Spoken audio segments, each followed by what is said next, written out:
Bonsoir à tous. Je vais vous représenter la commune. Je suis Lanka de Vincent. Je suis élu ici en tant élu d'opposition. C'est dommage, mais c'est comme ça. Voilà, on est deux avec Georges, qui va venir tout à l'heure. Oui, mais vous vous opposez, hein? Ah, mais on s'oppose, ne vous inquiétez pas, mais c'est difficile. C'est difficile.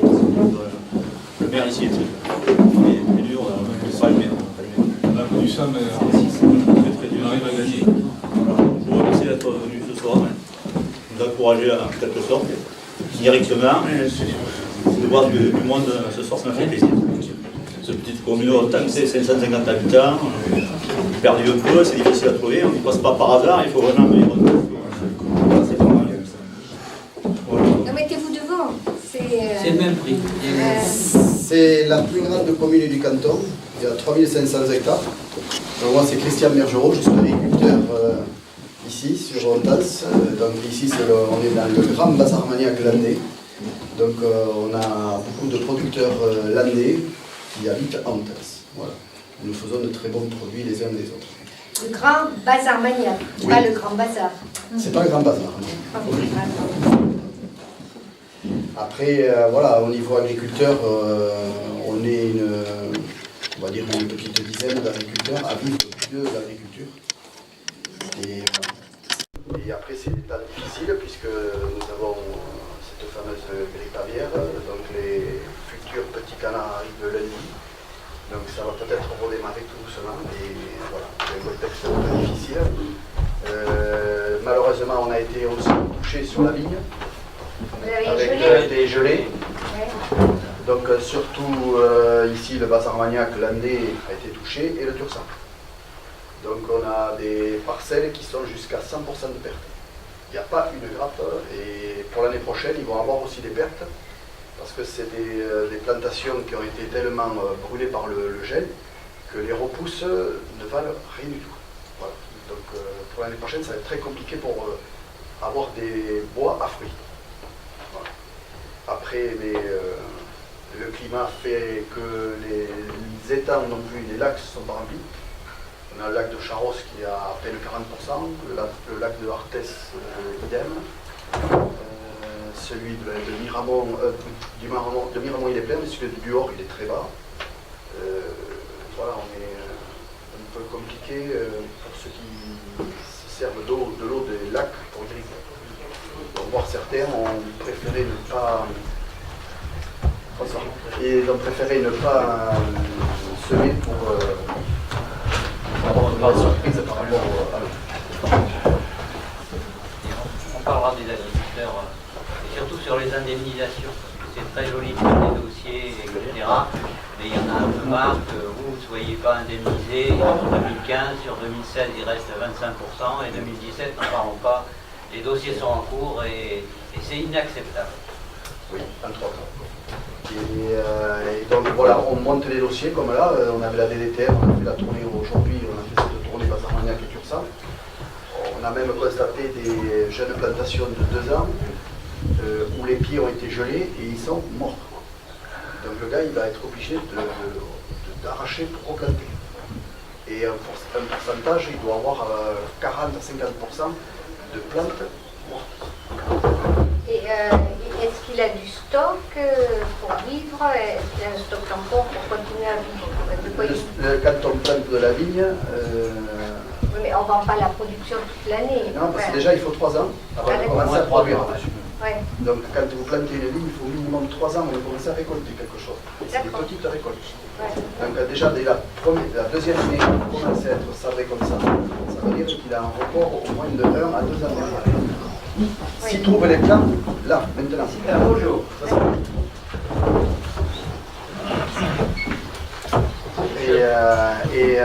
Et donc on a fait on monte ce dossier avec les DDTM, sur l'agriculture, pour justement voir que l'année prochaine, pour essayer, si les députés sont d'accord pour ça, pour essayer d'arriver à avoir des déductions sur les taxes sur le non-bâti. Ouais, sur les taxes foncières sur le non-bâti.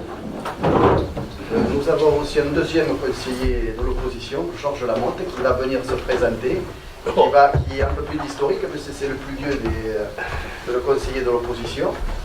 Vincent, c'est son premier mandat. C'est celui qui résiste le plus, peut-être. Voilà. C'est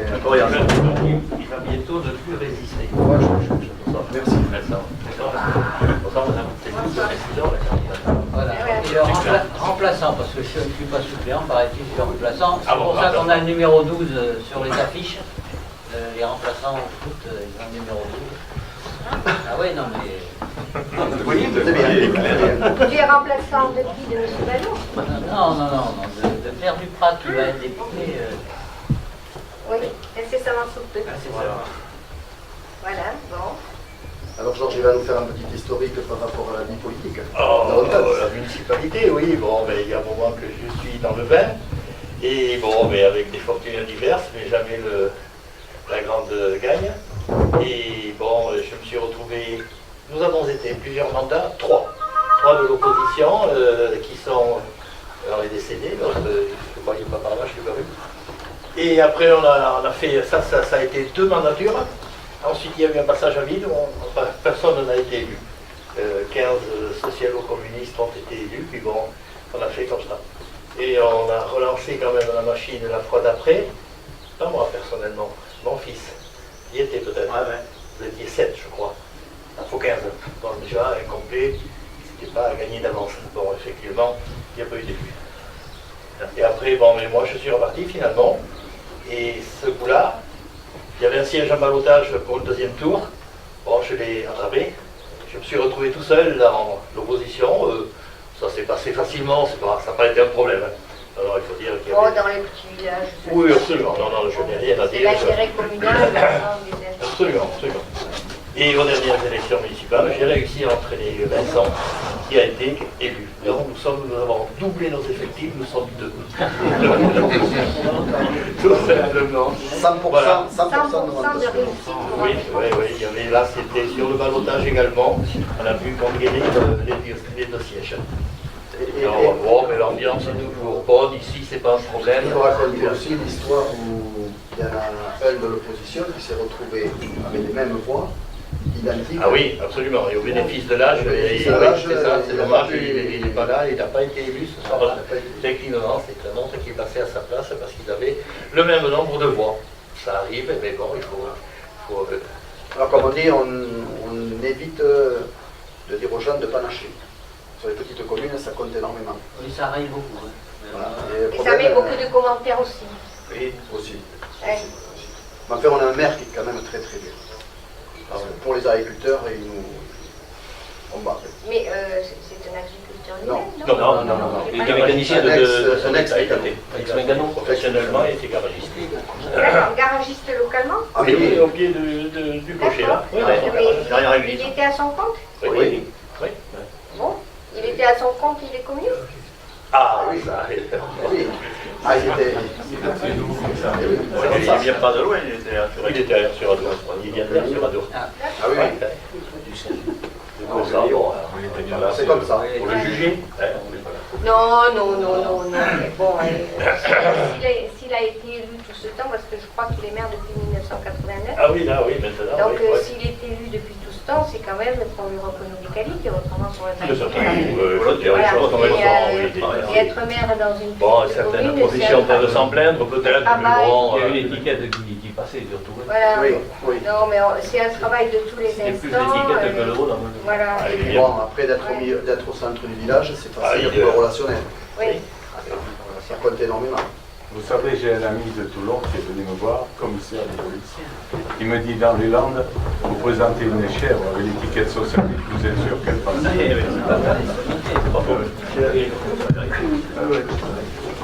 Voilà. On laisse la parole maintenant. On salue M. Cabé qui vient nous rendre visite. C'est bien. C'est qu'on a du succès. Voilà. Bon. Non, on va pas s'asseoir parce que si je m'assois, vous n'allez pas me voir. Donc, là, je suis debout, hein, je suis pas assise. Donc, je vous remercie d'être venu finalement aussi nombreux ce soir dans ce petit village nudiste, mais personne n'est parfait. Nous allons nous présenter, d'abord nous présenter. Mais je vais te présenter à toi parce que c'est toujours très facile de parler de soi. Moi, je me trouve toutes les qualités, alors il vaut mieux qu'on me trouve quelques défauts. Michel Bonamy est un cadre de Gascogne. que j'ai rencontré lorsque j'étais vice-présidente de la caisse d'allocation familiale. Il a été le président lui-même pendant de nombreuses années. Pendant 15 ans, et j'ai eu un bon rapport avec tous les maires des Landes, Monsieur Cabé compris. Voilà, ça fait partie de notre engagement, justement, des gens de la société civile. Et, voilà, bon, j'ai été 18 ans conseiller municipal à Saint-Paul-les-Dax. Il y avait un grand-maire qui s'appelait Jean-Pierre Pénicaud, et je ne pense pas avoir été en face, je l'ai toujours respecté. Et là, je suis conseiller municipal dans une petite commune que pas beaucoup de gens connaissent, à Gareil. Nous sommes passés de 187 à 205 habitants. Il n'y a eu qu'une liste. La mairesse est arrivée en dernière position. Et nous l'avons quand même élue pour le travail qu'elle avait fait avant. Donc il y a des gens de droite, de gauche, du centre. Dans une petite commune, c'est plus important. Et dans cette commune, comme on parlait beaucoup des agriculteurs, si on n'avait pas les agriculteurs, la commune n'existerait plus. Parce que les fossés, tout le travail qui est fait tous les jours, si on n'avait pas nos agriculteurs, eh ben, les fossés sont bouchés, sont mal. On a beau les faire, et avec le peu de budget qu'on a, et puis le budget qui diminue, c'est sûr que. Voilà, et donc après, donc je suis à la retraite depuis 6 ans du groupe Gascogne, et je suis maintenant président d'honneur. J'étais président donc, de l'association d'aide aux victimes des Landes. J'ai laissé ma place pour l'âge. Voilà, j'ai fait mon boulot, j'ai repris l'association. Il y avait 8 chômeurs et trésorerie zéro. Maintenant, il y a 9 emplois pérennes et 2 ans de trésorerie. Voilà, je pense avoir fait mon boulot, même si je me suis fait insulter par l'inspecteur du travail l'année dernière parce que je prenais un emploi. En faisant 50 heures gratuites par semaine, les bénévoles, le jour en France où il n'y aura plus de bénévoles, je crois qu'on pourra se poser beaucoup de questions. Et Claire, c'est quelqu'un de dynamique, de volontaire, qui ne lâche pas. Le mot franchise est sur ses lèvres. Elle a un joli sourire, mais elle peut donner des coups de griffe. C'est quelqu'un de fidèle et qui a toutes les qualités pour aller de temps en temps à Paris, mais de toute façon, notre idée, hein, c'est d'être sur le terrain, d'être ici avec vous et avec tous les gens qu'on rencontre sur les marchés, et de ne pas aller dans les palais, les palais de la République. qui ne sont pas faits pour nous. Voilà. Voilà, d'être votre parole pour... Oui, alors comme, bon, mais il n'a pas donné de plus en plus d'explications sur mon parcours. J'ai un parcours très très atypique. Je suis une rebelle de nature. J'ai commencé dans l'enseignement et puis j'ai bifurqué pour entrer dans le commerce et je suis arrivée pour reprendre une entreprise familiale et j'ai créé, c'était le début des grandes surfaces. J'ai créé une surface à l'île de Marsan, une aire sur la Dour où j'ai rencontré M. Cabé à l'époque, puisque j'avais repris une entreprise qui avait déposé le bilan, et une sur Sainte-Seville. Bon, j'ai travaillé pendant 30 ans, je connais des personnes qui sont là ce soir que j'ai rencontrées à ce moment-là. J'ai travaillé pendant 30 ans et après j'ai revendu ces magasins. Et je me suis lancée dans une autre société. Après ma retraite, je finance surtout cette société qui est dirigée par mon gendre et qui s'occupe de l'aide à domicile aux personnes, mais pas de l'aide en matériel humain, de l'aide en matériel pour pouvoir rester au domicile le plus longtemps possible. Et surtout aussi pour les personnes handicapées, pour qu'elles puissent vivre chez elles sans être dans des instituts qui les priveraient de leur famille. Voilà, mais ça c'est mon parcours familial qui m'a conduit à faire ça. Alors de cette entreprise qu'on a démarrée à 2, il y a actuellement 11 personnes et on travaille dans toute la France. Voilà, donc nous ne sommes pas, vous l'avez compris, des professionnels de la politique, nous sommes des professionnels de l'entreprise et de la société civile. C'est pour ça que nous souhaitons faire de la politique autrement et faire profiter les gens de notre temps libre parce que ceux qui sont dans la société civile et qui ont une société à faire marcher, ou un agriculteur qui a une exploitation, ils peuvent difficilement se libérer pour faire de la politique, parce que derrière, ça ne suit pas. Donc on a des professionnels de la politique qui ne connaissent pas forcément l'entreprise, quelques-uns peut-être, mais pas tous. Et il nous est apparu très très important de se motiver pour l'emploi. Parce qu'on nous parle souvent d'emploi, on nous parle d'une société qui a beaucoup de chômage, et nous, l'emploi, on sait ce que c'est, puisque on a créé de l'emploi. Alors moi, mon engagement, bon, ça c'est une des premières choses qui m'a poussée à accepter cet engagement ou cette présentation, et surtout aussi parce que je suis fidèle à des valeurs. J'ai des valeurs, c'est la loyauté. Actuellement, je vois beaucoup de girouettes. Il y a le vent qui tourne vers un sens et tout le monde s'engouffre vers ce truc-là. C'est carrément insupportable. Alors c'est sûr que la place doit être bonne, il y a beaucoup de gens qui ont envie d'aller à la gamelle, mais c'est insupportable. Quand on a des convictions et des valeurs, il me semble qu'on en reste à nos convictions et à nos valeurs. Alors on fait certainement tous des erreurs. Notre parti, enfin notre famille en a fait, le Parti socialiste en a fait, tout le monde en fait, mais je crois qu'il faut rester fidèle à ses valeurs et voir ce qui n'a pas marché, pourquoi ça n'a pas marché, et essayer de s'améliorer. L'élection qu'on vient d'avoir, moi, m'a beaucoup contrariée, m'a beaucoup choquée. C'est un hold-up démocratique et médiatique. Alors notre président, il est certainement très bien, c'est un beau garçon, c'est quelqu'un d'intelligent, c'est quelqu'un de compétent, mais il me semble, je peux me tromper, qu'il a été porté par les grandes puissances, les puissances de l'argent, et que ces gens-là, ils vont demander des comptes. Et j'ai peur que la France ne devienne une société où on l'aura installé comme gérant, et que, bon, il faudra répondre aux attentes de ces gens-là.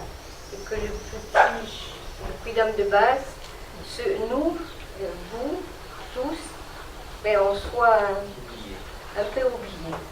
Voilà. D'où notre engagement pour dire que l'on soit de gauche, que l'on soit de droite. Je crois qu'il faut une opposition. Un parti unique, ce magma central, c'est hyper dangereux parce que ça laisse la voie à la dictature. Me semble-t-il, et je ne peux pas me tromper. Voilà pourquoi on s'engage, pourquoi il faut être vigilant, constructif, mais vigilant. Alors bien sûr, il ne suffit pas de s'opposer de façon stupide, comme on a pu le faire par le passé, de façon idéologique. Il faut bien sûr accompagner tout ce qui va dans le bon sens et voter les lois si elles vont dans le bon sens.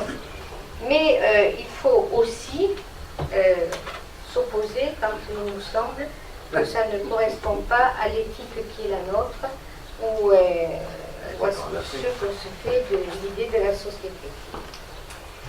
Alors comment concevoir le rôle d'un député? Moi je pense que le député c'est le porte-parole des gens qui sont dans le territoire que l'on représente. Et la première des choses que l'on doit avoir, c'est être en proximité avec lui, d'écouter, parce que quand on va, bon, moi je ne l'avais pas fait, quand on va dans les marchés ou quand on écoute les gens, ils nous disent « mais vous ne nous écoutez plus, vous êtes dans votre tour d'ivoire, là vous ne nous écoutez plus, vous travaillez pour vous ne travaillez pas pour nous ».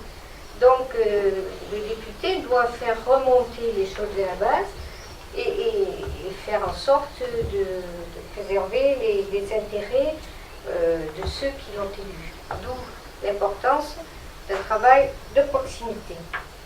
Alors, un député qui connaît Paris Et les palais parisiens, c'est bien. Moi, je n'ai rien contre, je préfère la campagne. Hein. Mais quand on connaît leurs problèmes, les problèmes des gens, c'est quand même mieux. Le rôle de proximité, me semble-t-il, est un rôle essentiel. Donc c'est bien là la différence que l'on vous demande de prendre en compte entre quelqu'un qui est certainement très flamboyant, qui parle bien, qui a un bon curriculum vitae qu'on n'a peut-être pas, mais nous on est des coriaces et on aime les gens et on est proche d'eux. Voilà notre différence. Oui. Tu as quelque chose, Michel, à ajouter? C'est-à-dire que si on parlait des sujets plus précis, Alors, pour donner nos parler de l'emploi. De l'emploi surtout. Alors, créer de l'emploi, nous, on l'a fait. On sait ce que c'est. Moi, quand j'ai créé mes entreprises, j'ai créé une centaine d'emplois. Et les emplois que j'ai créés sont toujours pérennes. Et là, je vous disais tout à l'heure, on est passé de 2 employés à une dizaine. Et on connaît les problématiques de l'entreprise, on connaît les freins, on connaît tout ce qui bloque. Le chef d'entreprise, c'est l'image qu'on se fait du chef d'entreprise, c'est pas quelqu'un qui demande toujours des allègements de charges, des subventions et tout ça, il s'en fiche. Ce qu'il veut, le chef d'entreprise, il veut qu'on le foute la paix et qu'il s'occupe de son boulot. Lui, il est là pour faire tourner la machine, mais il ne veut surtout pas des contraintes administratives, une administration tatillonne qui, tous les 4 matins, l'empêche de travailler dans de bonnes conditions. Moi, j'ai 33 ans à Gascogne. Les 10 dernières années, j'étais contrôleur de gestion donc dans la branche bois.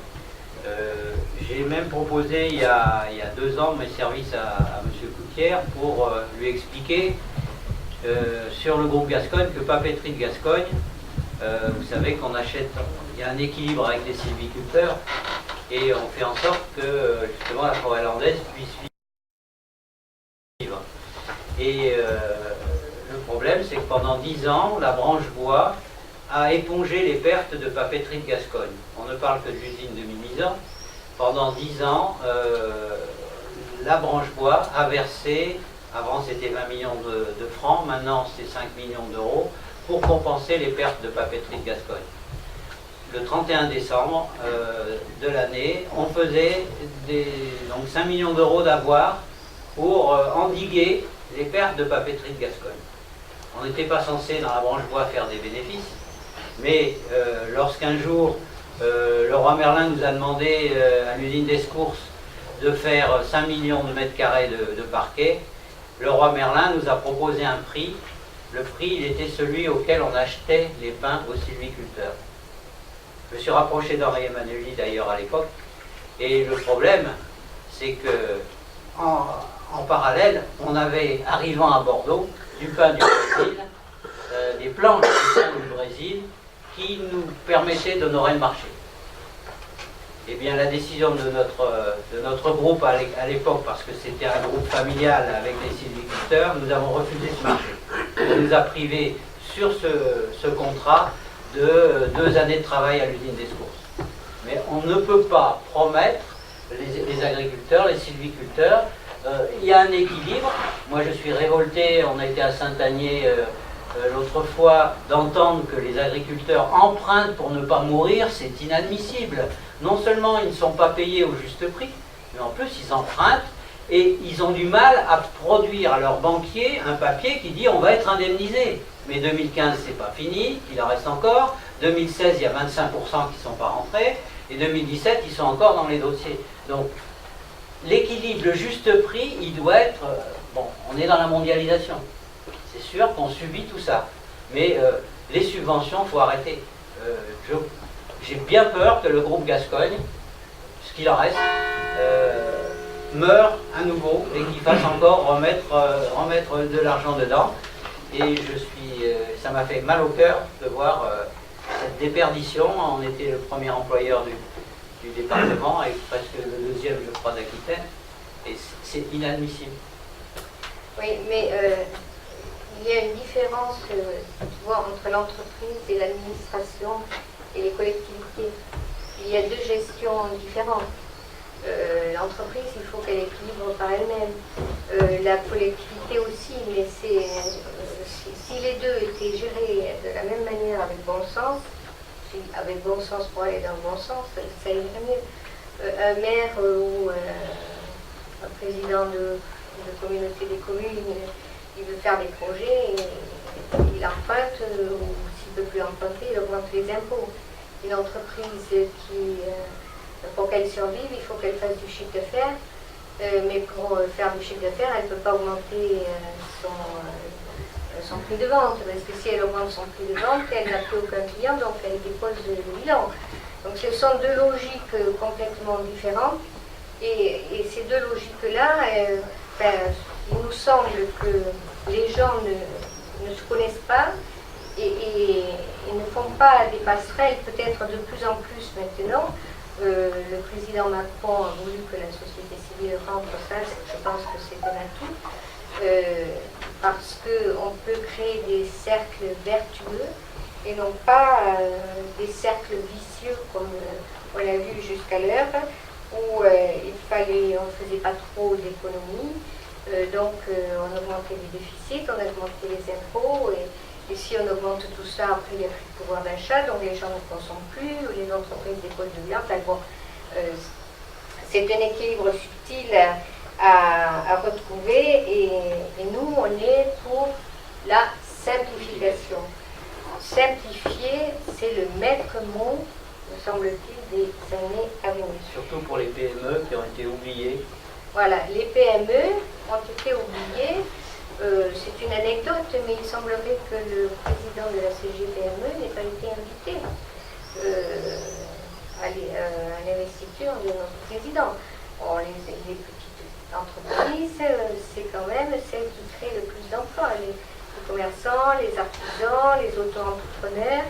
Bon, si on ne les prend pas en compte, c'est déjà un mauvais pas. Mais je pense que ça va. Et puis, donc, je dis la simplification, et il ne faut pas non plus demander aux entreprises de faire des travaux qui ne leur incombent pas. Par exemple, l'ancien président Hollande avait mis sur la table la collecte d'impôts, l'impôt à la source. C'est très bien. Mais pourquoi le gouvernement ne ferait pas cette chose-là? C'est demander aux entreprises. C'était demandé, puisqu'il semblerait que ce soit pour l'instant arrêté, mais quand l'entreprise a des charges comme ça, il faut qu'elle refasse toute son informatique, les logiciels, c'est un coût. Et elle se transforme en collecteur d'impôts, elle fait le travail qui n'est pas le sien. Donc laissons donc les fonctionnaires faire leur boulot, ça crée de la proximité, ça crée l'aménagement du territoire n'est pas détruit, et ça permet de garder l'argent que l'on donnerait aussi à l'exonération après à ces entreprises qui seraient en difficulté et qui demanderaient des subventions pour pouvoir survivre. Il y a eu une autre, je prends des exemples comme ça au hasard, pour montrer l'incohérence aussi de ces aides qui sont données aux entreprises. Il y a eu le CICE, ça c'est le grand truc qui permettait aux entreprises d'avoir des charges moins importantes. Or, il s'avère que ce CICE a été donné sans distinction à tout le monde. Alors, vous aviez des grands couples qui dégageaient beaucoup d'argent et à qui on a débensé à qui on a donné des réductions et ainsi à dépenser de l'argent que l'on n'avait plus non plus. Mais, hein, M. Cabé, c'est un peu vrai. Je suis d'accord avec vous. Voilà. Non, donc ça, c'est vrai que si... On aura des points de désaccord. Tout à fait. Non. Le problème des charges, je disais, même dans notre association, on donne 100 € à un salarié, il rend 23 € de charge, et on rajoute 43 € dans une association loi 1901, comme une entreprise. Donc, la baisse des charges, ça fait combien d'années qu'on entend ça? Et pour les PME, comme tu disais, certaines ne peuvent pas supporter. Et après, même quand ils ont des conflits sociaux, hein, les prud'hommes arrivent et il y a un nouvel artifice qui ne te fait pas plaisir. Voilà. Sur les primes, enfin le barème. Oui, alors bon, tout ça pour vous dire que je suis conseiller prud'homal depuis 20 ans. Et que la négociation, je connais puisque je siège avec, moi je défends les employeurs, les petites entreprises, d'où mon ADN, et je siège avec les salariés qui défendent les salariés. Et donc on est obligé de négocier surtout souvent des indemnités de pénalité quand un employeur a licencié son salarié de façon pas très orthodoxe parce qu'il ne connaissait pas la façon de faire et tout ça. Et actuellement, la réforme du travail tant décriée, on demande, il a donné des barèmes indicatifs que les syndicats refusent, et paradoxalement, ces barèmes indicatifs sont plus intéressants pour les salariés que ne l'étaient avant. Ils correspondent au double presque des indemnités alors par rapport à ce que l'on donnait. Donc vous voyez, on arrive à des choses très ça va pénaliser les petites entreprises. Mais ça va pénaliser encore les petites entreprises et ça va pénaliser l'emploi au final. Donc ce qu'il faut, c'est du bon sens et du bon sens. Et si on revient à ce bon sens, ben, je pense qu'on pourra améliorer les choses. Et c'est le rôle du député, me semble-t-il, c'est d'avoir les pieds sur terre. Alors peut-être que je suis trop piste, hein, mais bon, c'est la vision que je m'en fais. Pour l'éducation nationale aussi. On a eu sur le marché, on a été ce matin à Villeneuve, 2 enseignants qui sont venus nous voir. Et textuellement, je jure que c'est pas vrai, ils nous ont dit on votera contre Belkacem. Non, quoi, c'est pas vrai, c'est vrai. Non, mais c'est vrai, ils ont dit on votera contre Belkacem. Ils se sont trompés, c'est contre M. Vallot. Non, ils ont dit on votera contre, parce que M. Vallot est marié avec Mme Belkacem. Ah bon? Voilà. Les enseignants, les instituteurs ne sont pas contents des réformes qu'il y a eu sur l'éducation nationale. Et ça nous a fait plaisir d'entendre ça. Bon. Je pense que l'éducation, c'est pareil. Moi, je plaide pour une autonomie des établissements. Et puis, pour reprendre aussi les fondamentaux, il faut que l'on apprenne à nos enfants à lire, à écrire. Puis il y a des enfants qui sont en difficulté, ben, on leur donne un peu plus d'heures pour eux. Mais les enfants qui sont brillants, il ne faut pas les brider non plus. Et à vouloir tout niveler par le bas, c'est pas bien non plus, c'est un petit peu de la démagogie. Il me semble aussi qu'il faudrait développer l'apprentissage et d'œuvrer aussi pour ça. Parce que j'ai justement en prud'homme, chez ma collègue CGT, qui a un enfant brillant et qui travaille très très bien à l'école et qui veut faire maçon. Bon. Mais les professeurs lui ont dit « Ah, mais non, c'est dommage, il travaille trop bien pour être maçon. » Comme si être maçon, c'était une idiotie, enfin, c'était un boulot dévalorisant, c'est ça. Il a fallu qu'elle se batte pour que son fils soit maçon. J'ai un autre exemple d'un de mes cousins qui est docteur en informatique et qui travaillait dans une grosse boîte étrangère qui était à Paris. Il en a eu marre parce qu'il a fait un burn-out et puis les grosses entreprises, c'était pas son truc. Eh bien, il a tout abandonné pour être pâtissier. Et il s'éclate dans son boulot. Donc là aussi, il faut aussi que les choses soient au plus près des... Au plus près, et puis justement, heureusement qu'on a eu, il y a 50 ans, les Italiens et les Portugais pour nous aider, parce que les Français ne voulaient pas prendre certains travaux. Et je crois qu'on a perdu, on n'a plus de chaudronnier, ou presque plus, on n'a plus de profession d'ébéniste pour en trouver, c'est très difficile. On est pour aussi l'exonération totale de charges pour un apprenti qui est embauché par une entreprise. Ça, c'est c'est une des propositions des Républicains et de l'UDI, et on a attaché à une vraie exonération de charges complète. Et au moins, le jeune, il rentre, il travaille, il a un travail et il va se donner à fond dans un métier qui lui plaît. Donc là... Oui, alors Michel et moi, vous l'avez compris, nous avons côtoyé les deux mondes de la société française, celui des fonctionnaires et celui du privé. Les deux, vous l'avez compris aussi, sont totalement différents, avec une culture totalement différente aussi.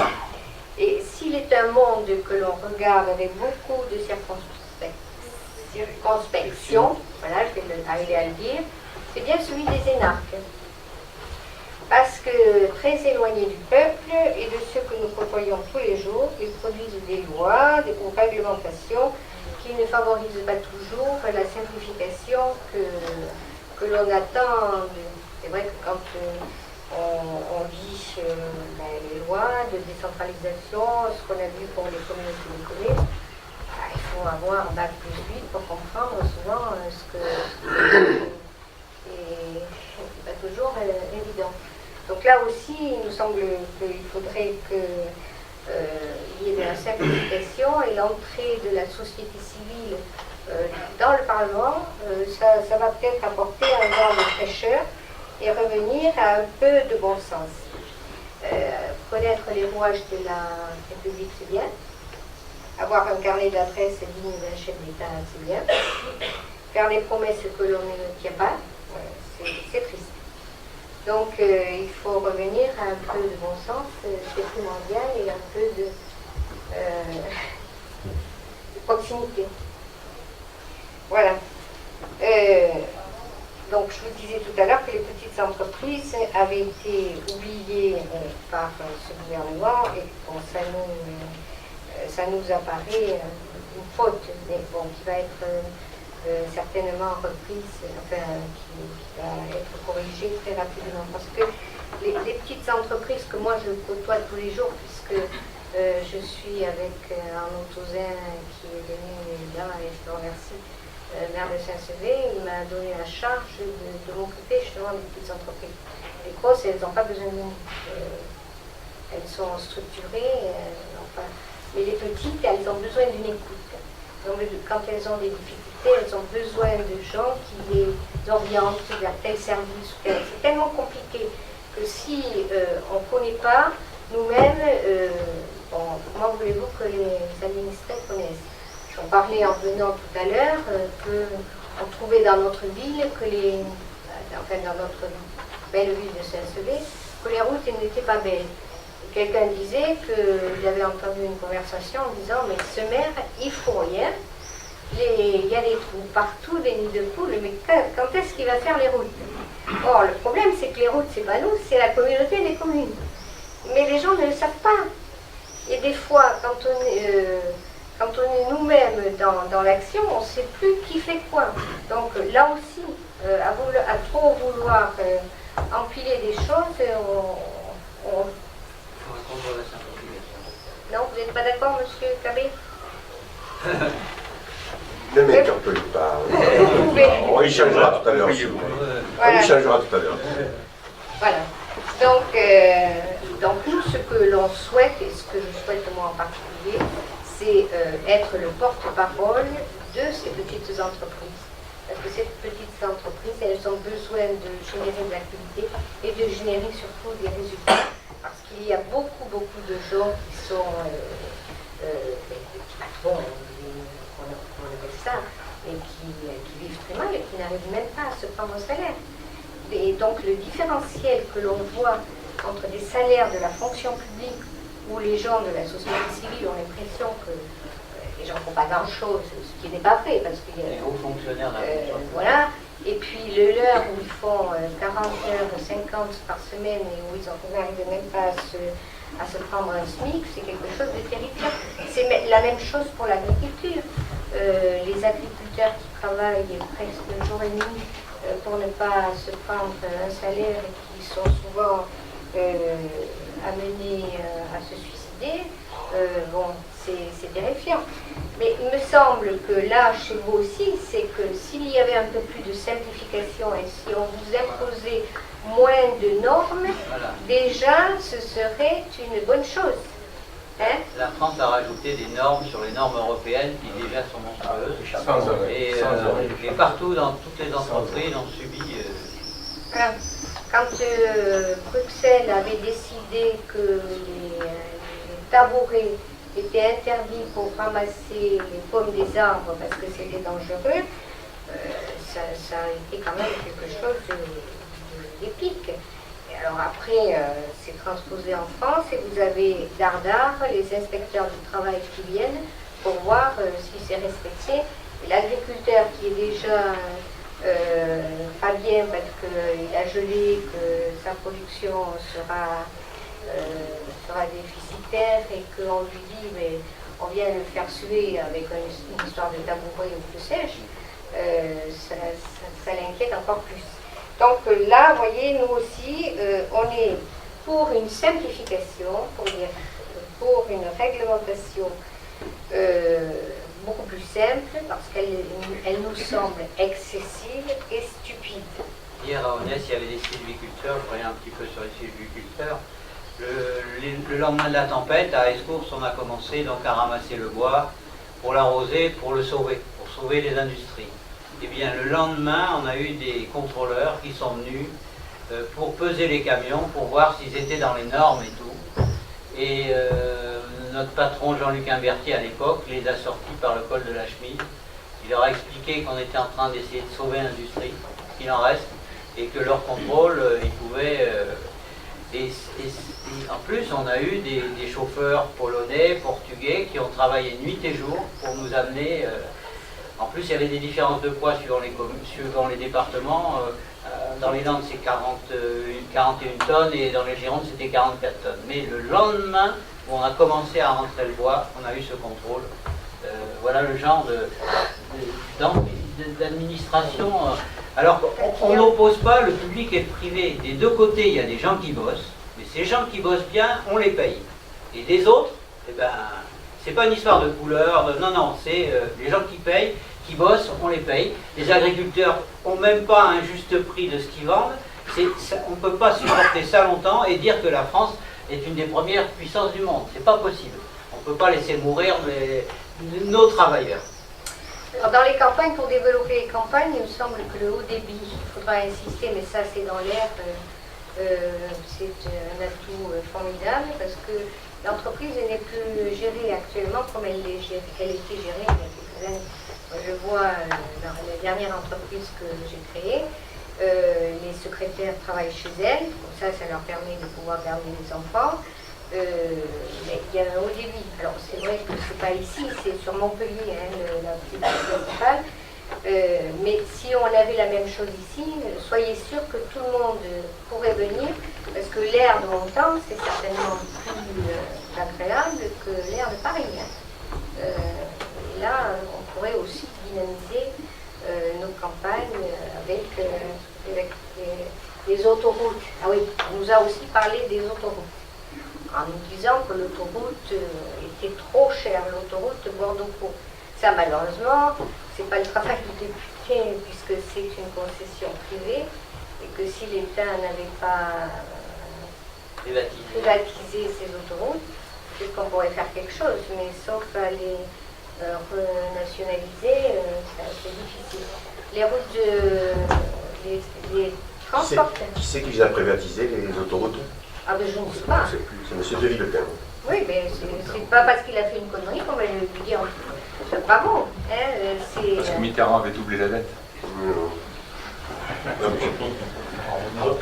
Un détail. C'est De Villepin.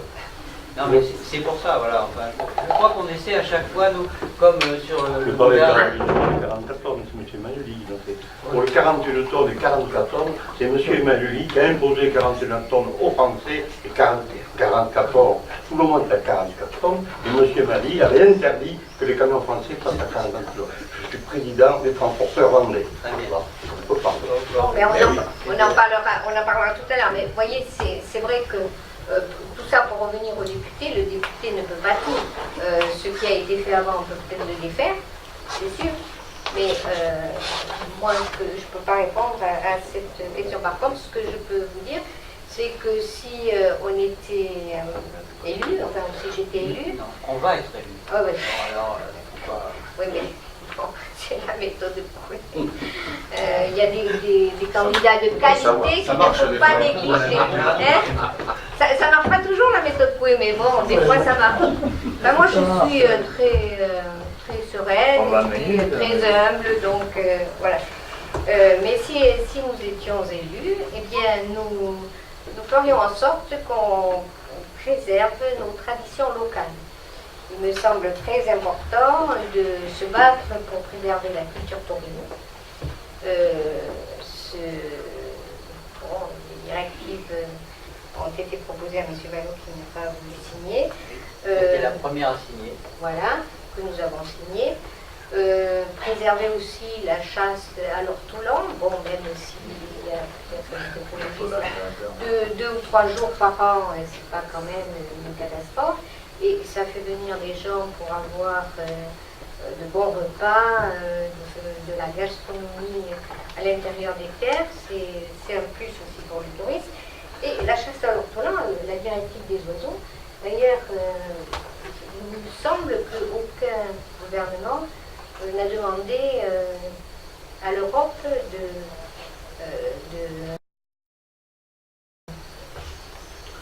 l'autorisation d'abroger cette directive. Bon, peut-être que nous pourrons le faire. On va aussi se battre pour le gavage, même si le gavage est en difficulté actuellement.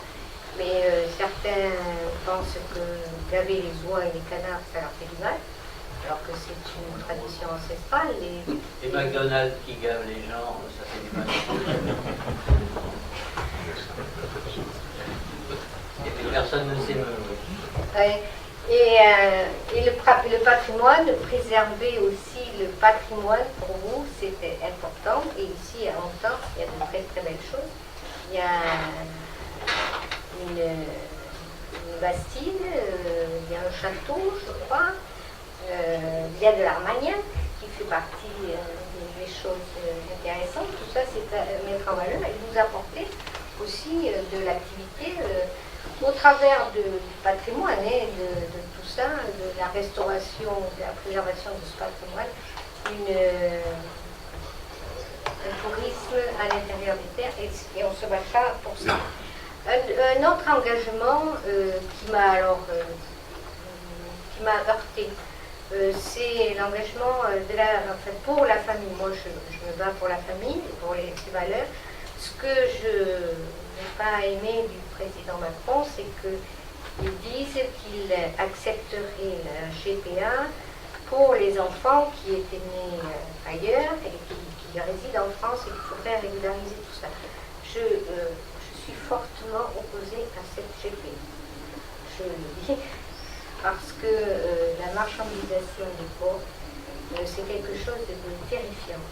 Aller acheter le ventre d'une femme pour avoir un enfant pour convenance personnelle, bon, ça me heurte parce que il y a eu, je ne sais pas si vous avez été attentif à ça, mais dans le monde, il y a eu des homosexuels qui ont voulu acheter les services d'une dame pour avoir un enfant. Cet enfant est né prisonnier. Et quand la marchandise a été livrée, elle n'était pas conforme. Et ils l'ont refusée. Alors imaginez un petit peu ce genre de choses, c'est quelque chose de terrifiant.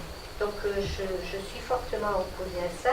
Et si j'étais dans une majorité gouvernementale qui propose ça, je pense que je ne pourrais pas y rester. Voilà. Sur la CAF, je voudrais faire un petit couplet. Oui, parce que ce qui nous a heurté aussi, c'est la fiscalisation, enfin, et puis voilà, le fait les allocations familiales qui ont été... si on n'enlève pas le quotient familial, parce que tous les présidents des caisses d'allocation familiale, un enfant, il naît enfant. On ne peut pas dire qu'il naît pauvre, qu'il naît riche, qu'il naît noir, non. Ça a toujours été l'égalité et l'idée au départ. Tous les enfants, ils naissent égaux.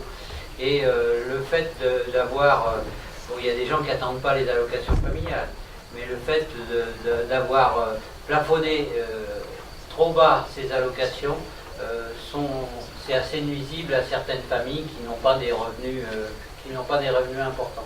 Et ça, je crois qu'il faut remettre un peu ça à jour. Et sur la CAF, bon, en 2002, Alain Juppé m'a envoyé, j'ai eu la chance d'être discrètement conseiller du grand ministère de la famille Fillon-Mattei-Jacob, mais j'étais reçu par des énarques là-haut, et on ne parlait pas le même langage. J'étais là pour leur expliquer ce que c'était que le terrain, qu'une mère de famille avait besoin de plus d'argent quand son enfant avait entre 0 et 3 ans et après 14 ans, et donc de proposer des mesures de bon sens, mais ça a toujours été rejeté. Mais il y a une mesure qui, on cherche, parce qu'on on veut faire beaucoup de choses, il faut les payer. Donc des recettes, il y en a une toute simple. Depuis 10 ans, c'est surtout Informatique et Liberté et certains gouvernements ont refusé que la CAF, comme la Sécurité sociale, ait un seul numéro d'allocataire. Actuellement, le numéro d'allocataire de la CAF est par département. Donc quelqu'un qui a 5 femmes, 5 enfants dans 5 départements, eh ben, il touche 5 fois. Le taux pas de triche, de fraude, est de l'ordre de 6 à 7%. Et rien que le fait de mettre un numéro unique pour les allocataires économiserait, ça a été estimé, entre 8 et 10 milliards. Donc quand vous voyez cet argent, il est à tout le monde. Hein. Et c'est cet argent qui pourrait servir aux agriculteurs. Voilà. Des mesures simples par rapport à la simplification. Non, il y a toujours des bonnes raisons pourquoi ils n'ont jamais voulu. Informatique et Liberté a toujours été opposé. Donc c'est un truc de bon sens. Hein. Ça peut servir à tout le monde. Mais là-haut, ils n'entendent pas. Il y a certains qui sont atteints de surdité. Alors, Un homme qui a 6 femmes, quand même, ça doit être rare. ah, mais il y en a. Quel appétit. Oui. Donc c'est toujours dans le souci de simplification, de chercher des remèdes tout simples, quoi. J'étais 15 ans président de la CAF. Bon, et à l'époque, pour toutes les communes, on avait de l'argent dans l'action sociale. Le conseil d'administration avait le droit de créer des médiathèques, les ludobus. Maintenant, c'est terminé. Le conseil d'administration, la présidente, elle me dit on n'a plus rien. C'est le directeur qui décide de tout. Et la CAF est devenue le guichet de la pauvreté. C'est plus l'ossature de la famille. Voilà. On revient à la famille qui nous est chère. Voilà. Et la famille et puis les personnes âgées. Alors nous sommes opposés à toute hausse de CSG par notre ami politique. Hein. Ça n'a pas toujours été le cas, mais c'est redevenu heureusement à de meilleurs sentiments.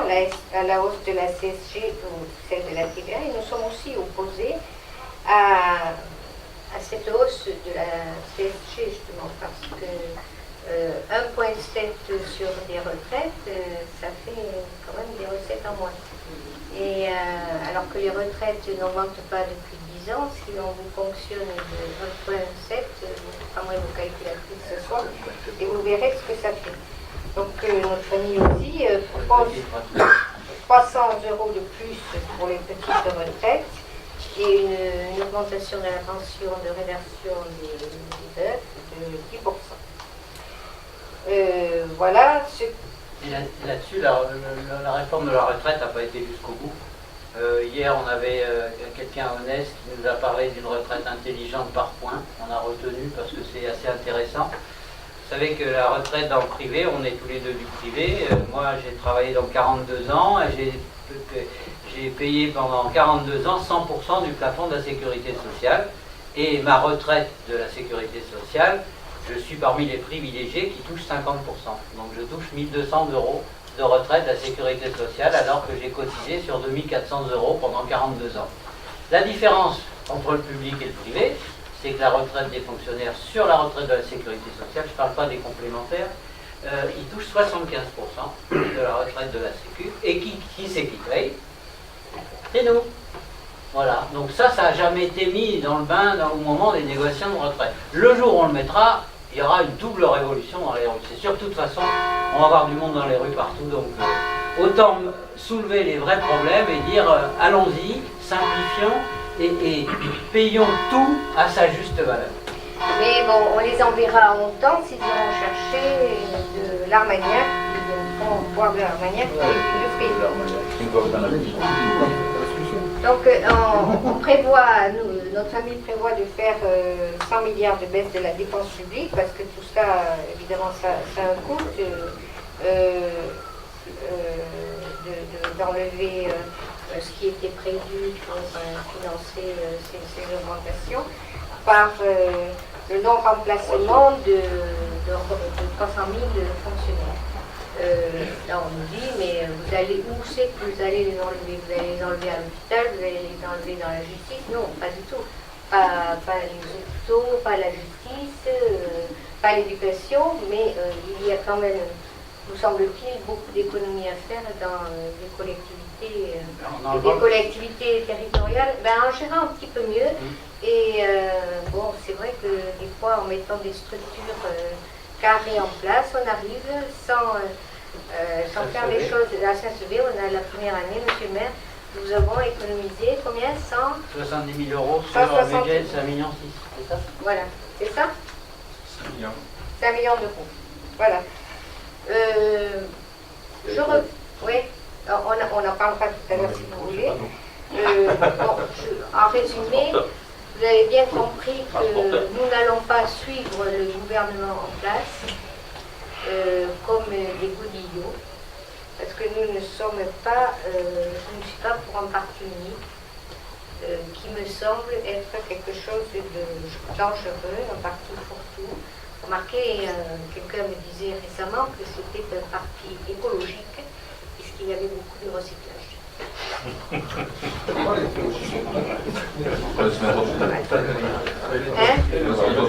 Voilà. Avoir une opposition constructive, c'est un signe de démocratie. Bien sûr, elle doit être constructive et voter ce qui va dans l'intérêt général, mais en aucun cas, elle ne doit être aux autres, sans esprit critique. Rechercher le consensus, c'est bien. Garder ses convictions, c'est mieux. Le reste n'est qu'utopie et peut être dangereux. Raison pour laquelle je vous demande ce soir de me faire confiance, car je suis une rebelle qui s'investira pleinement pour vous et non pas pour mon confort personnel. En ces périodes où le jeunisme me semble la qualité première d'un candidat, sachez que, comme le dit Jean-Frédéric Poisson, on est vieux quand on a déserté son idéal, donc je suis d'une jeunesse inoxydable.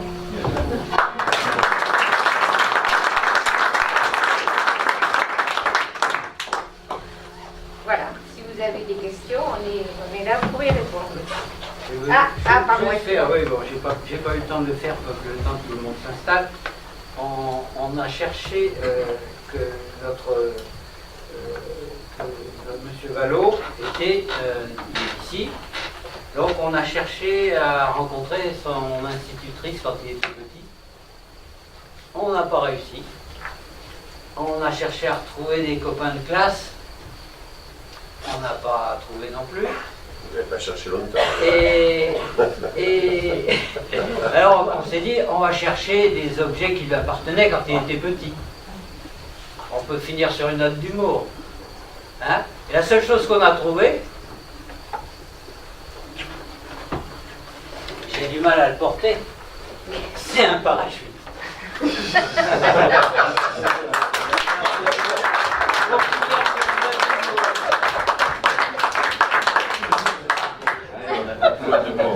Voilà, mais je ne vais pas l'ouvrir, le déplier parce que je ne serais pas capable de le refermer. Voilà, vos questions sont les bienvenues.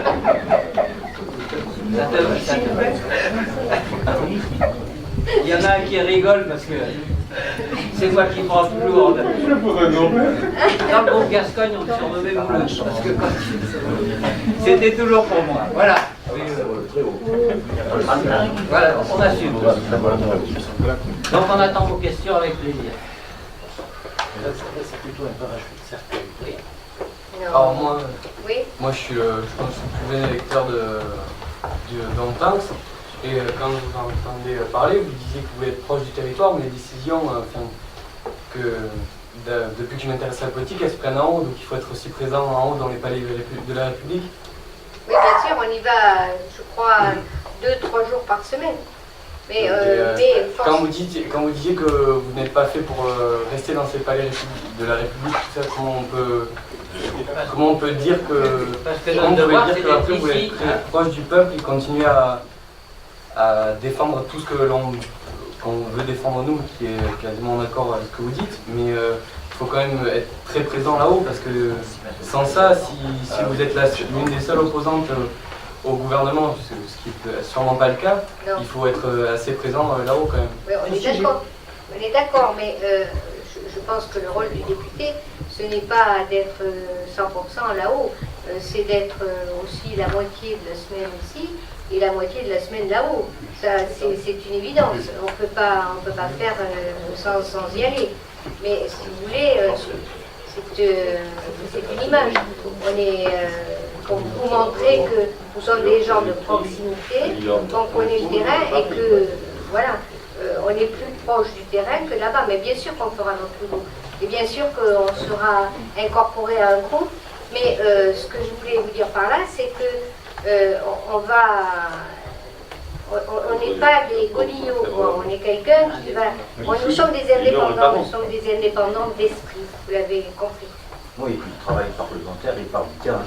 Voilà, et il part du terrain. Sinon, à quoi de... C'est bien pour ça d'ailleurs que les gens maintenant ne sont pas contents parce qu'ils ont l'impression qu'on ne les écoute plus. Moi je suis une élue de terrain et je vais en ville, j'écoute les gens. Et c'est ce qu'ils nous disent. Donc il faut en tenir compte aussi.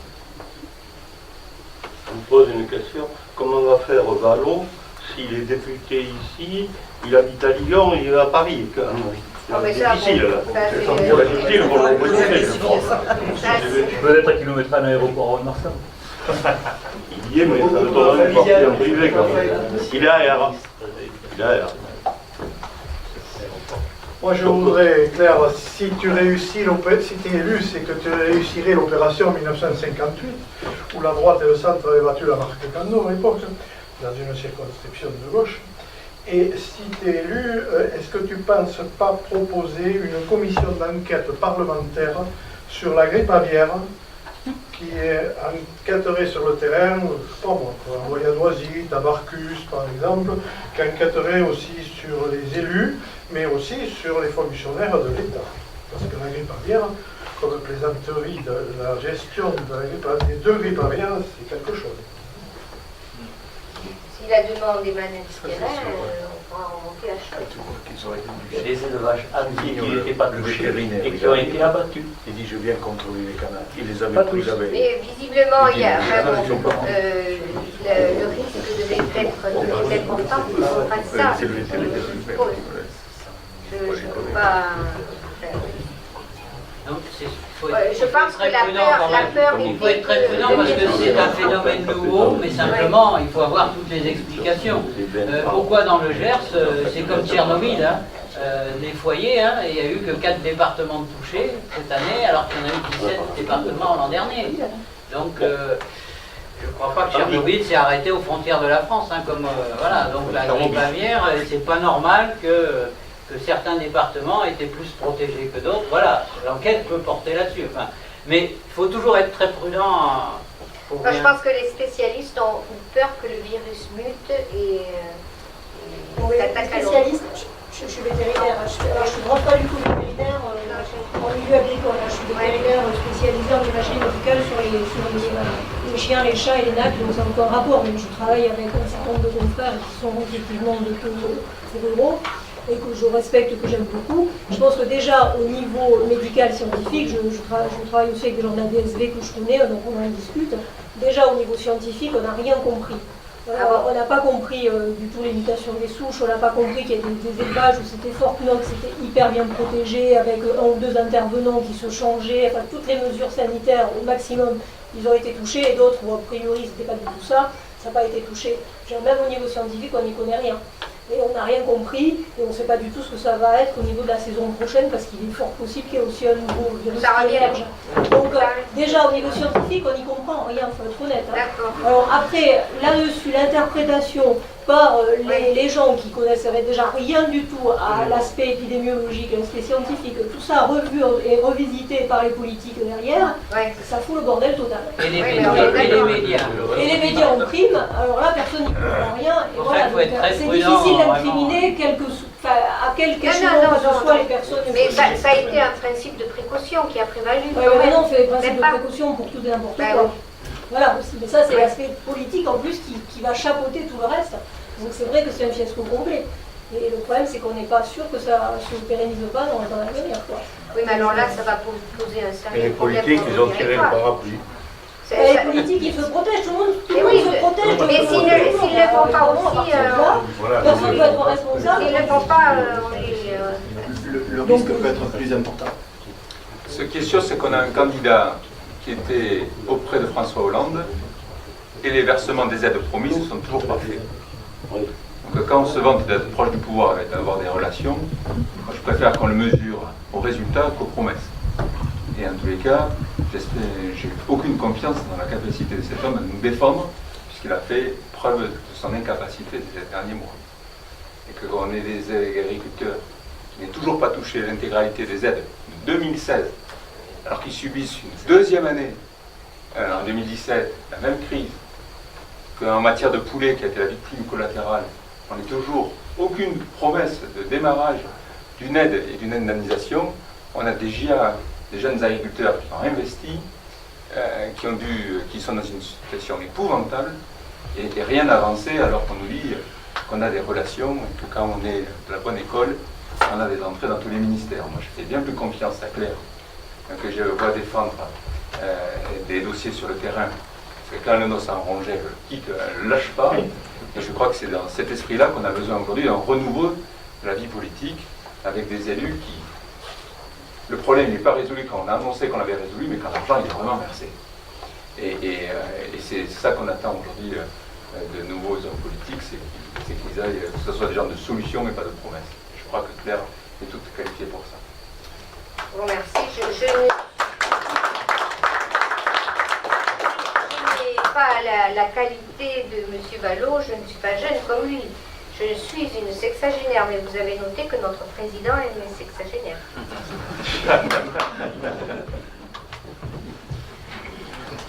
Oui, vous avez parlé trop de normes, de contraintes administratives. Quelle va être votre position par rapport à l'Europe? Qu'est-ce que vous pensez faire un petit peu la reprise des... Voilà, je veux dire, par rapport... Je vais essayer moi-même,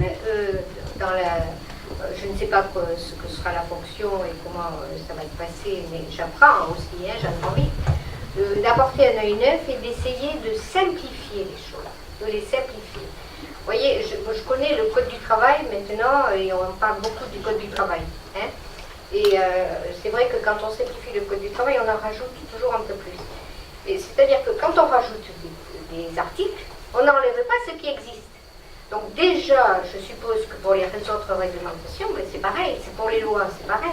On fait une nouvelle loi, on n'abroge pas la précédente. Et en ayant siégé dans divers organismes de sécurité sociale, j'ai vu des choses aberrantes. Les gens qui venaient demander des aides en se réclamant d'une loi, le président qui était un juriste, un juge, disait « Eh oui, je suis obligé de la donner parce que la loi n'a pas été abrogée. » Donc c'est des choses comme ça, des choses toutes simples. Il me semble que dans toutes les strates de la société, on a perdu du bon sens. Et c'est ça que...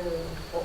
Puis souvent les décrets arrivent 3 ans après, ou alors quand on peut les passer en 48 heures. Oui, mais vous avez vécu ça, et il aurait fallu pouvoir déjà dénoncer effectivement ce système dans lequel vous étiez confronté, mais que vous dénonciez alors que vous étiez en poste de travail. C'est ça, je veux dire. Et souvent, lorsqu'on fait des remontées, c'est ça le souci, c'est l'écoute donc du kidam. Du fonctionnaire de base qui ne n'arrive pas à se faire remonter, qu'à pas faire remonter les observations qui sont judicieuses, Mais c'est pour tous les citoyens pareil. Quoi. On n'arrive pas à trouver, c'est-à-dire qu'il nous faut pouvoir s'exprimer, vraiment prendre en compte officiellement nos remarques, et qui sont des fois sont judicieuses, des fois sont erronées, mais au moins ça permettrait d'avoir en même temps de la formation du citoyen. Et qu'on puisse au moins écouter, faire remonter, qu'on ait un système qui permette de remonter, car au lieu, on ait des réponses vraiment concrètes, et non pas des promesses, des réponses. En disant vous avez raison, vous avez tort. Et enfin, on vous explique mais en plus, entre les médias et Internet, vous tapez, par exemple, vous cherchez un article de loi, mais vous avez 30 solutions différentes. Et c'est ça, nous, les juristes à l'association d'aide aux victimes, les gens, ils leur disent, attendez, arrêtez de regarder sur Internet. Il y a des lois, on a été à la préfecture, on leur a donné 2 lois, ils n'étaient pas au courant, des nouvelles lois, des décrets qui étaient sortis. Donc, là aussi, on est asphyxié. Internet nous donne de mauvaises solutions. Et bon, le progrès, c'est une chose. Hein, mais là, on a... Et les gens vont très vite chercher des solutions qui n'existent pas. Donc, simplification, surtout dans le code du travail, ça c'est sûr. Hein, donc, mais ça ne remonte pas bien. Regardez un gendarme. Il avait jusqu'à l'an dernier le droit de réclamer une botte de foin pour son cheval. Il a fallu que ce soit des officiers qui tapent sur la table pour que vraiment, depuis l'an dernier, c'est aboli. Depuis Napoléon, non mais franchement, vous voulez à présent abolir. Alors on ne peut pas faire remonter, ça remonte mais jamais. Si, on le fait, mais bon, est-ce que ça bloque Il avait le droit à sa botte de foin. Voilà. Non, mais... C'est en ce sens que l'entrée de la société civile est une bonne chose pour les députés, que nous espérons moins nombreux aussi, hein, qu'on diminue un petit peu le nombre de députés pour faire des économies, parce qu'on va en avoir besoin, de sénateurs aussi. Voilà. Et puis surtout, comme disait Claire, bon, on ne s'est pas étendu, mais le retour par exemple du latin et du grec à l'école, c'est des bonnes idées. Donc si c'est ce genre d'idées qui arrive du nouveau gouvernement, on ne va pas rejeter ce genre d'idées. C'est sûr qu'on ne sera pas dans une opposition systématique, mais par contre, s'il y a quelque chose qui ne plaît pas, Claire, c'est sûr qu'elle sortira bec et ongle pour résister. J'essaierai de le faire, mais bon, j'essaierai de le faire. Mais pour l'enseignement, pourquoi ne ferait-on pas un groupe apolitique qui gère l'enseignement, terminé, qui n'est pas chaque ministre qui vient, qui fait sa petite loi et sa petite salade. Je ne suis pas sûre, enfin le ministre, il porte les lois. Enfin, je regarde ce gouvernement et je me pose des questions parce qu'on revoit les mêmes conseillers qu'on a vus sous Chirac, sous Sarko, après sous Hollande, et maintenant on les revoit chez Macron. On dit qu'est-ce qu'ils foutent tous ces types? Bon, ils sont toujours là. Et c'est eux qui conseillent. Donc, je me demande même si le ministre il commande quelque chose ou s'il est le porte-parole de décisions qui ne sont pas prises par lui.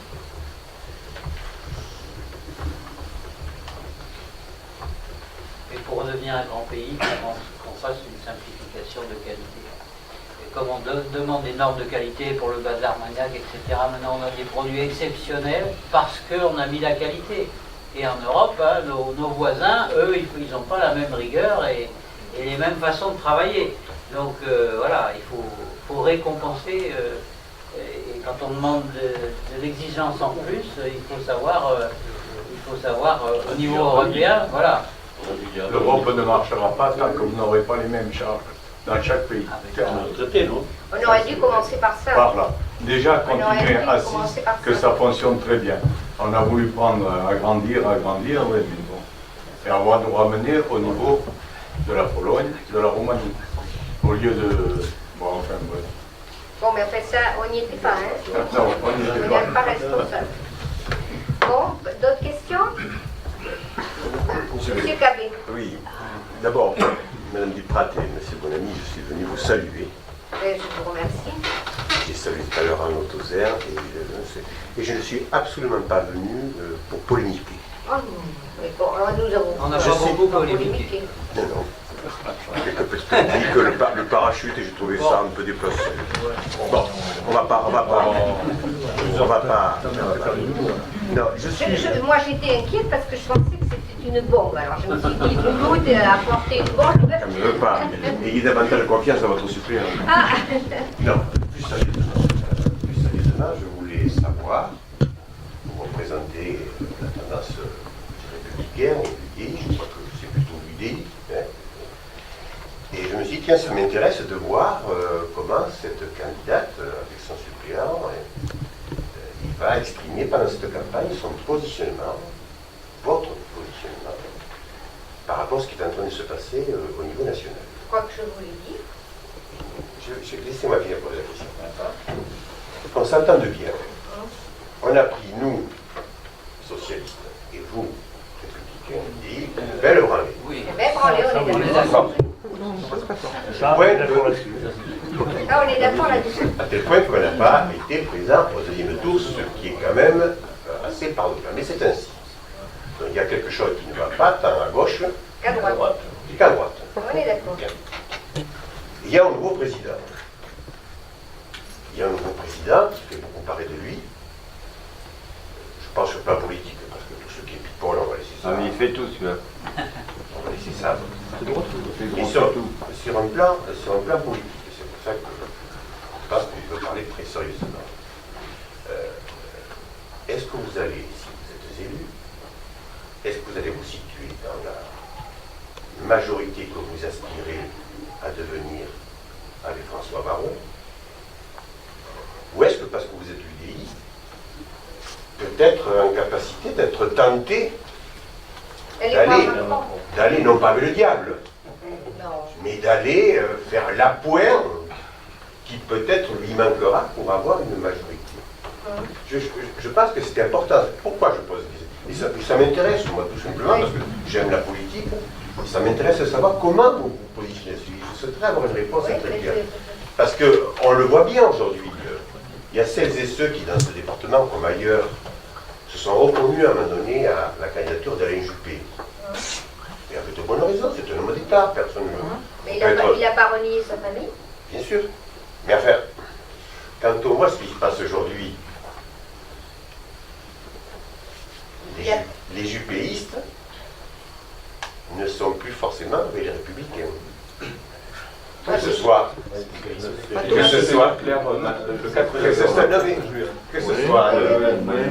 Édouard Philippe, ils ont rallié. Donc ma question, Claire, elle est claire. Elle est claire. C'est de savoir, puisque vous êtes UDI, vous n'êtes pas républicain, vous êtes UDI. Quel, pardon? LR et UDI. Oui, mais quand il y a tous ceux. J'ai été suppléant pendant 20 ans, on sait très bien que être suppléant, ça ne compte pas beaucoup. Hein. Bon, là je m'adresse à vous. Justement. Je m'adresse à vous. Monsieur Bonamy, s'il vous plaît, je m'adresse à Madame Duprat. Je m'adresse à Madame Duprat, soyez élégant. Non, Madame Duprat, vous allez vous positionner si vous êtes élu, je ne souhaite pas. Mais si vous êtes élu, vous allez vous positionner comment par rapport à ce nouveau pouvoir présidentiel? Est-ce que vous appartiendrez à la majorité présidentielle ou est-ce que vous serez dans une opposition je voulais dire, je pense que quand on écoute les gens parler de M. Barouin, les gens qu'on voit sur le terrain nous disent Barouin, il exagère. Parce qu'il veut faire de l'opposition systématique. Et ça, ils n'en veulent plus. Parce qu'ils disent, il y a des choses qui sont proposées qui vont dans le bon sens. Si ça va dans le bon sens, pourquoi il est contre? Qu'est-ce qu'on veut? On veut le bien du pays. On veut le bien des gens. Point. Après, bien sûr que j'appartiens à mon groupe. Je n'aurais, en ce qui me concerne, si j'avais été à la place des autres, je n'aurais pas accepté un poste. Parce que je serais restée fidèle à ma famille. Et que je voulais expliquer en préambule. Je dis, c'est ce parti unique, cet assemblage de combien aussi clé, avec des jeunes, bien sûr, beaucoup plus jeunes que moi, ça me fait peur. Parce que s'il n'y a qu'un seul parti, et si ça ne va pas tout à l'heure, qu'est-ce que la logique d'un parti de gouvernement, c'est de voter. Et on voit bien que pour que le gouvernement vive, il faut voter. Le Parti socialiste a eu tellement de frondeurs que ça crée le bordel, il faut bien le dire. Donc, une fois qu'ils seront dans leur truc, leur parti, la République en marche, ils vont être obligés de voter. S'ils n'ont personne à côté qui tire la sonnette d'alarme et qui fasse une opposition, ça va être systématique. Oui, mais madame, je vais être plus précis. Oui. Je ne serai pas quelqu'un de godillot qui écoutera forcément le parti. J'entends bien, mais si j'étais de droite, ce que je ne suis pas, je serais déçu de votre réponse. Pourquoi? Vers le première semaine de juillet, il va y avoir la présentation de la politique générale par le Premier ministre, Édouard Philippe, ou un autre. Édouard Philippe. Et donc chaque parlementaire va être appelé à se prononcer pour savoir s'il vote ou pas la confiance du gouvernement. Il la demande. Et oui, mais il va le faire. Si. Et donc, est-ce que, alors qu'il y a Édouard Philippe en Premier ministre, Monsieur le maire, président de l'économie, M. Darmanin, président du ministre du budget et de la réforme, bon, ce sont des gens que vous devez connaître, est-ce que vous allez voter la confiance à ce gouvernement ou pas? Autrement dit, il y a 173 députés aujourd'hui de droite qui ont dit qu'ils étaient prêts à rejoindre Macron. Est-ce que vous allez faire partie de cela? Je vous posais une question. Non, mais je pose la question. Après, je pourrais vous en poser une. Oui. Mais je ne suis pas candidat, moi. Non, mais juste. Je suis candidat, je pose une question à la candidate. Nous ne trompons pas de débat. Non, mais je vais vous poser une autre question. Je pose une question à la candidate. Bon, mais là, si je pense que ça va dans le bon sens, je voterai. La confiance. La confiance. Et si elle ne va pas dans le bon sens, je ne la voterai pas. C'est simple, hein. C'est pas une opposition systématique. Ça ne sera pas une opposition systématique. Faut pas. Monsieur Cabet, moi qui suis en place. Non, mais je réponds à Monsieur Cabet. Je vais entendre la candidate, moi. Mais voilà, je vous ai répondu, je pense que clair. La différence, je ne suis que remplaçant, mais on fait une équipe tous les deux. Et je voudrais vous dire quand même que il m'est arrivé quelque chose justement quand Claire dit si c'est bien, on sera pour, si c'est pas bien, on sera contre. J'ai été 2 ans président d'Office HLM. J'ai rencontré un type sympa et intelligent qui s'appelait Goyeneche. On a eu l'idée tous les deux de fusionner les 2 HLM, les 2 SA, une de gauche, une de droite. Pour le bien des gens. Eh ben, j'ai eu des pires ennuis par rapport à mon parti ou mes idées. Par les miens. Donc c'est la réponse de dire que nous, si les choses sont bien, on les proposera et Claire les votera. Hein, si c'est mal, on dira on n'est pas d'accord. Elle a une position claire, mais on est une équipe, nous on n'est pas dans des strates. Non mais nous on ne fait pas de la politique pour être réel. Voilà. On ne fait pas de la politique politicienne, on fait de la politique pour que ça aille dans le sens. Par contre, je ne serai pour rendre service au pays, mais je ne serai pas, si c'est le sens de votre question, je ne serai pas allé dans le gouvernement si on m'avait appelé, donc c'est pas un problème. Mais je n'y serais pas allée, parce que par respect pour ma famille. Voilà. Et ceux qui y sont allés, eh bien, je le regrette. Je voudrais juste témoigner d'une chose. On va avoir un point commun, M. Cabot. Quand M. Ballot est venu me voir à la mairie de Saint-Sevé, je lui ai posé la même question. Démarche très républicaine. Puisqu'au fond, le vote de confiance, c'est l'appartenance à une majorité politique au Parlement. J'imagine que si François Baroin, si nous gagnions la droite et le centre, c'est tout à fait possible, les élections législatives, il y aura une majorité parlementaire différente de la majorité présidentielle.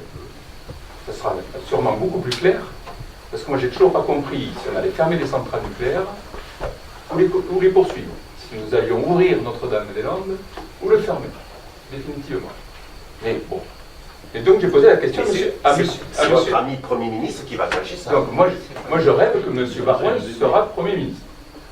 De la même manière que j'imagine que vous rêvez que Cambadélis soit le Premier ministre. Non, on est plus réaliste que ça. on est plus réaliste, monsieur. Mais peut-être on est plus réaliste. Peut-être avons-nous plus de chance que vous. Mais j'ai posé à M. Je ne suis pas sûr. J'ai posé la question à M. Ballot. Est-ce que vous voterez la confiance à une majorité qui serait en marge? Il a été beaucoup moins clair que ce que vous pensez. Il m'a dit je pourrais m'abstenir. Je connais sa position.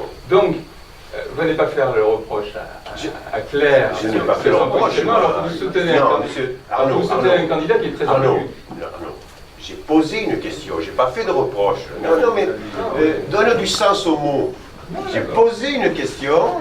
Mais elle a répondu. Elle a répondu. Mais je n'ai pas. Mais votre candidat est un peu ambigu. Oui. Alors, j'ai une autre question. Est-ce que je peux répondre? Oui, bien sûr. Oui. Vous avez oublié une chose, M. Cadet. Oh, mais j'en oublie beaucoup. Vous savez, vu mon âge.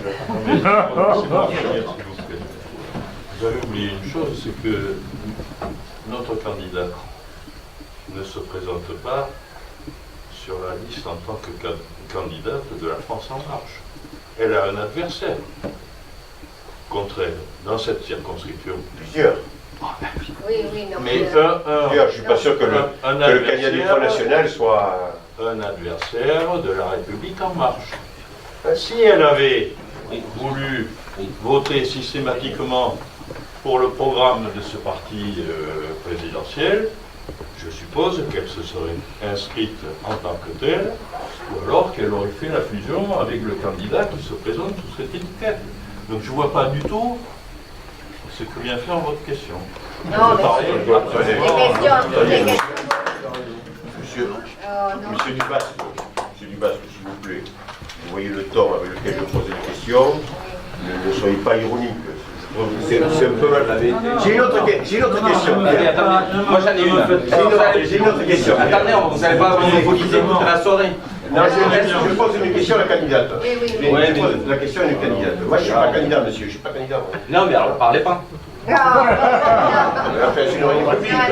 moi, mais vous allez faire la même intervention avec M. Vallon. Quelle conception vous avez de la démocratie, Madame Duprat? Et vous voulez faire le show, c'est tout? Non. Il est méchant. Non, mais non. Allez, on attend la question avec impatience. J'aimerais que Claire Duprat me donne son... Pardon? Vraiment, typiquement, je trouve la politique dont les gens, pour lesquels les gens ne veulent plus du tout adhérer. Non, mais pas vous. Je veux dire, le débat actuellement, là, où tout le monde se cherche des noises, oui, justement, enfin, elles vont le débat. On a vu que la droite et la gauche, elle s'est viandée, mais magnifiquement, derrière les élections. Macron, il propose quelque chose dont j'avais devant vous parlé avec Emmanueli, qui m'a bâché nettement il y a 2 ans.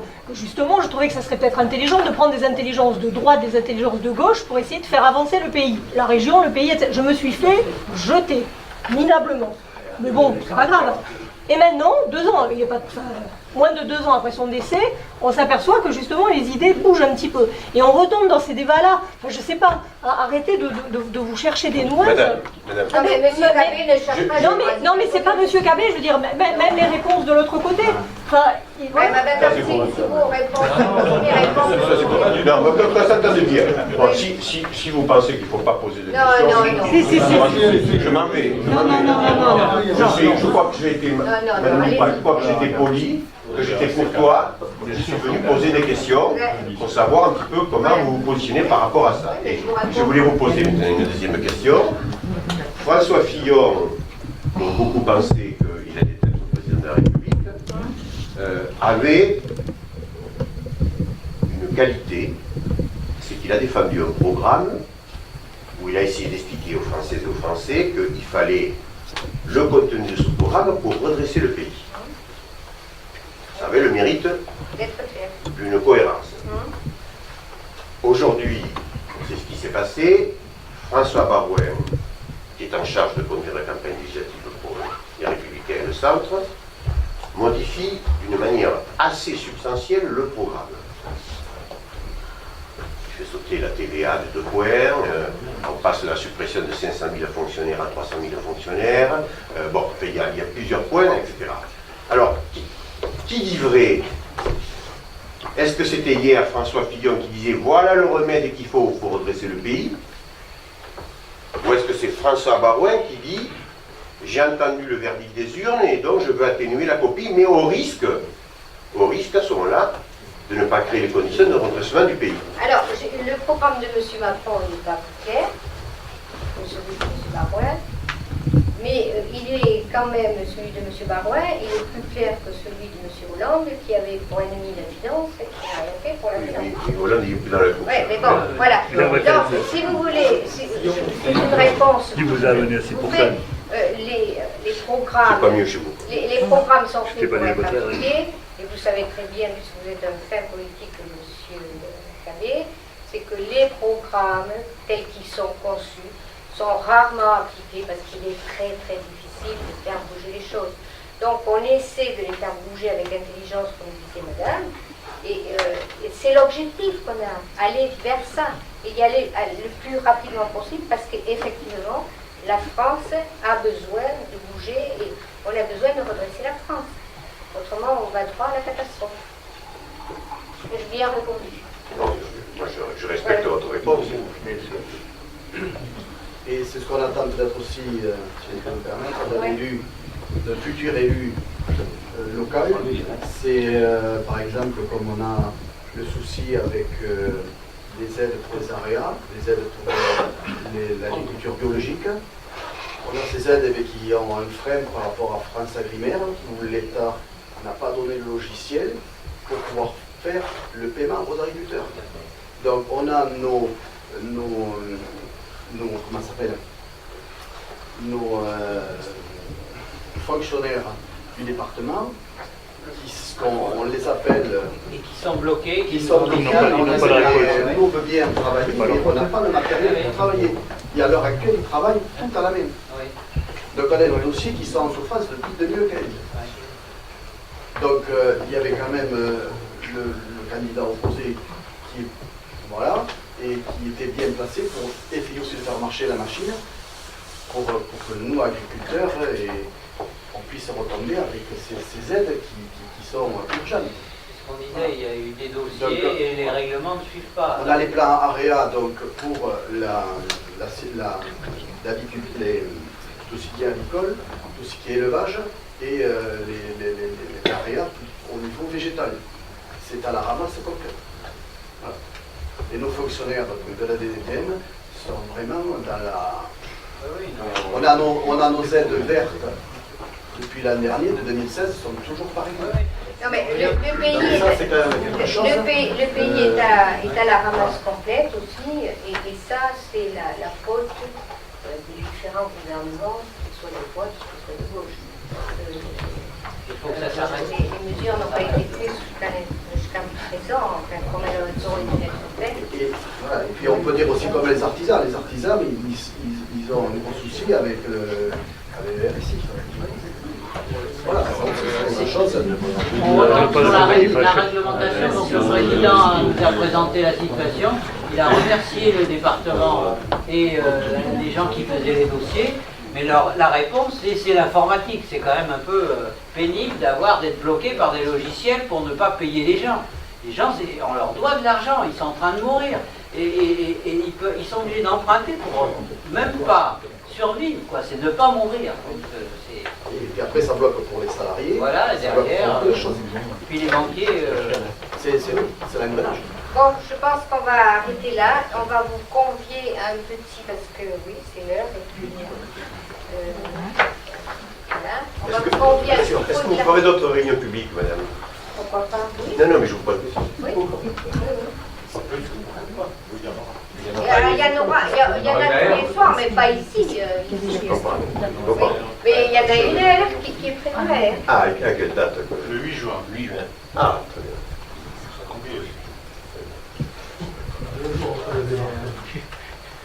Voilà. C'est-à-dire, on affiche réglementairement, alors que les affiches de notre principal adversaire sont déjà toutes apposées. Nous, on fait ça dans les règles, on a commencé la campagne quand il fallait. On n'a pas bénéficié de... Et puis il y a des affiches un peu partout. Hein. Nous, on les mettra sur les panneaux officiels et pas n'importe où, dans les champs, sur les poubelles, sur les conteneurs à poubelles.